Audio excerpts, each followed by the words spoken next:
Holiday అయిపోయింది. అదే చిన్నప్పుడైతే 3 to 4 డేస్ ముందు నుంచి క్లాస్ మొత్తం జాలీ మూడ్లోకి వెళ్ళిపోయేవాళ్ళం. పెద్ద పని ఏంటంటే క్లాస్ని డెకరేట్ చేసుకుని క్లాస్ మొత్తం డబ్బులు పోగు చేసుకుని కలర్ ఫ్లాగ్స్తో క్లాస్ అంతా డెకరేట్ చేసేవాళ్ళం. టీచర్స్ ఎవరు కూడా క్లాసెస్కి వచ్చేవాళ్ళు కాదు. ఇలా ఒక 2 days ఫుల్ డెకరేషన్ చేసుకుంటూ కింద మీద ఎలాగో కంప్లీట్ చేసి క్లాస్ టీచర్ చూపించి ఆవిడిచ్చే కాంప్లిమెంట్స్కి ముగిసిపోయాం. ఆ తర్వాత అన్ని క్లాస్ రూమ్స్ తిరిగేవాళ్ళు.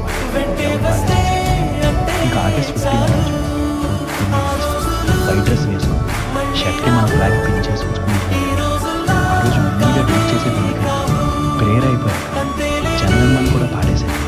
లైన్లో నిలబెట్టి స్కూల్లో ఐటమ్స్ ఫ్రెండ్స్ అందరితో కబుర్లు చెప్పుకుంటూ అలా ఒక 1 hour గడిపేసి ఎవరింటికి వాళ్ళు వెళ్ళిపోయేవాళ్ళం. ఇంటికి వెళ్ళి యాజ్ యూజువల్గా